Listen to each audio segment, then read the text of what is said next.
standing in Cedaredge, Colorado. Two monuments honour the heroic women of war, one for World War I and one for World War II.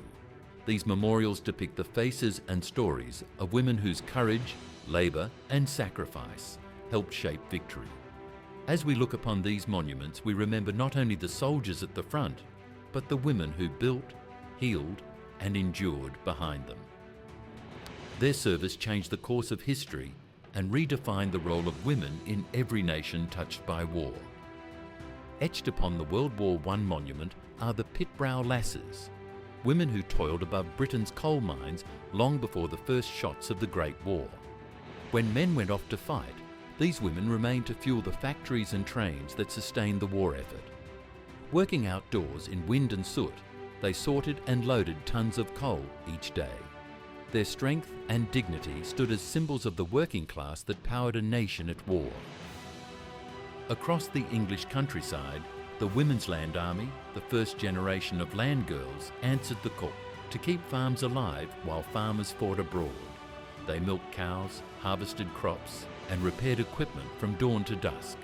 In overalls and boots, they replaced an entire generation of absent men, proving that the soil of Britain could still produce abundance even in wartime hardship. Inside Britain's munitions factories, another army of women worked in constant peril. Known as the Munitionettes, they filled shells and assembled weapons, often handling unstable explosives. The chemicals turned their skin a sickly yellow, earning many the nickname Canary Girls. Though the work damaged their health, these women refused to stop, knowing that every shell they produced might save lives at the front. Their sacrifice built the backbone of industrial warfare.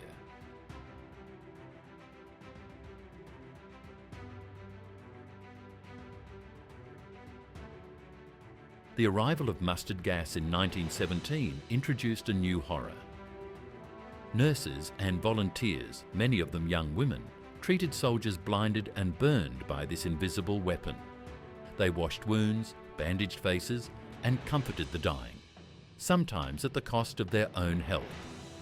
Blinded by mustard gas became a tragic phrase that captured both the cruelty of modern war and the compassion of those who tried to heal it. Near the Western Front, the donut lassies of the Salvation Army brought a taste of home to weary troops. Working out of makeshift huts, they fried donuts and brewed coffee within earshot of artillery fire. Their small acts of kindness lifted morale and reminded soldiers of what they were fighting for. Their legacy lives on in National Donut Day, created to honour the women who served sweetness amid destruction. When the world went to war again, women once more answered the call. As seen on the monument on the home front, millions planted victory gardens, transforming backyards and city lots into fields of sustenance. By 1944, these gardens produced nearly half of America's fresh vegetables. They symbolised community resilience.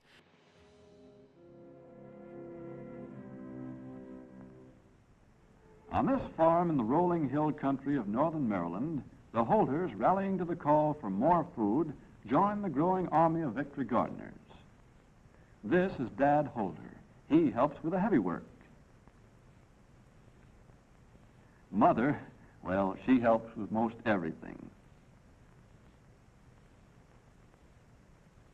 Grandpa Holter, he says the only honest way to get a mess of peas or a crown of glory is to work for it. Brother Bill is in the Army, but Dick, 14 years old, takes his place. And this is Jane, just 16.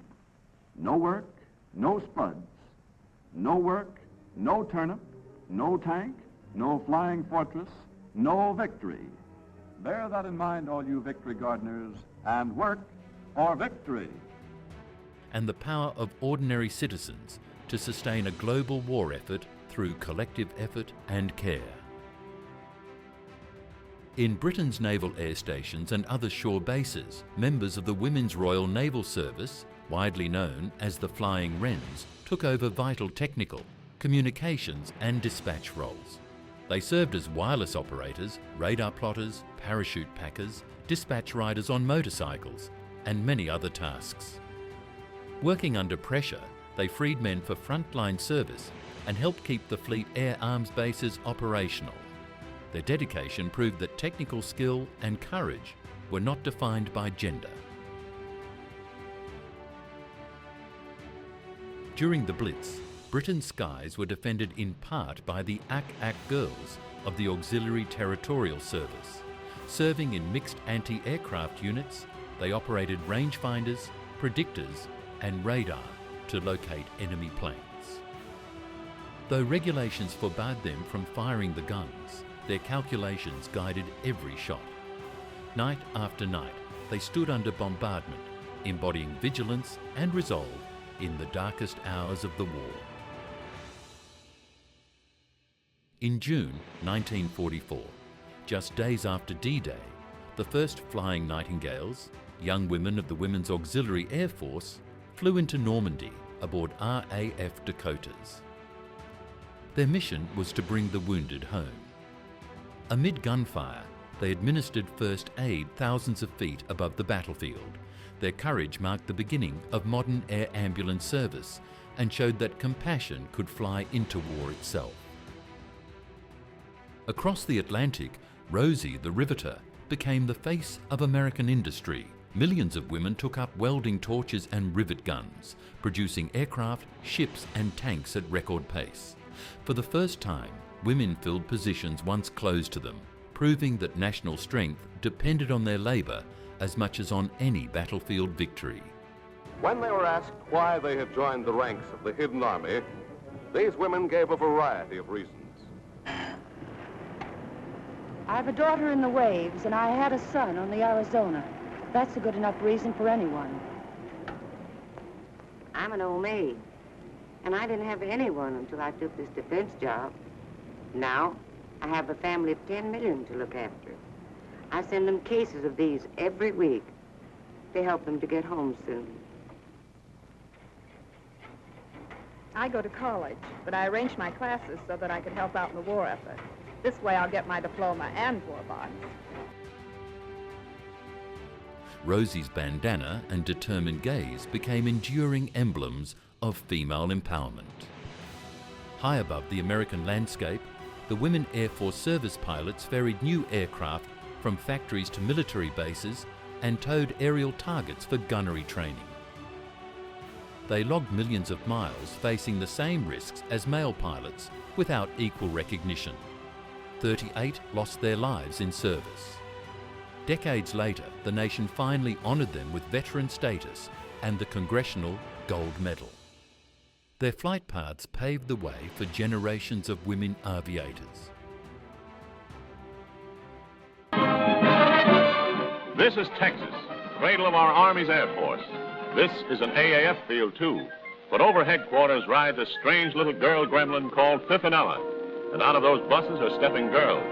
Girls who give a new angle to an Air Force story. They're WASPs, Women's Air Force Service Pilots. No time to waste. Everywhere they're badly needed for ferrying duty so that the men, trained and training, can go off to fight, while WASPs help get their ships started on the road overseas. There is a reason for the WASPs. So long, ladies. Go to it. Someday you'll be able to sit down in the evening with your husbands, who will probably be flyers, and remind them that during the war, you did your part. Keep them flying, Fiffinella. Across occupied France, women fought in silence and secrecy. As couriers, saboteurs, and spies, they risked arrest and execution to carry messages and weapons under the noses of German patrols. Figures such as Lucy Obrock led daring rescues, while many others worked anonymously in shadow.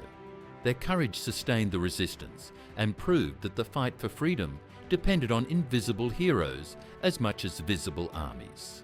Among the most remarkable was Virginia Hall, the American spy with a wooden leg she nicknamed Cuthbert. Working first for Britain's Special Operations Executive and later for the USOSS, she organised resistance networks, trained fighters, and coordinated sabotage missions throughout France.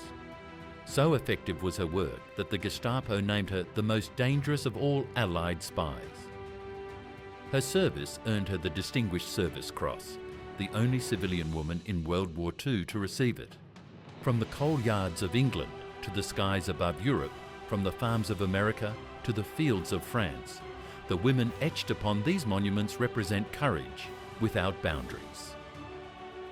They were not defined by uniform or weapon, but by purpose, each playing a part in preserving freedom.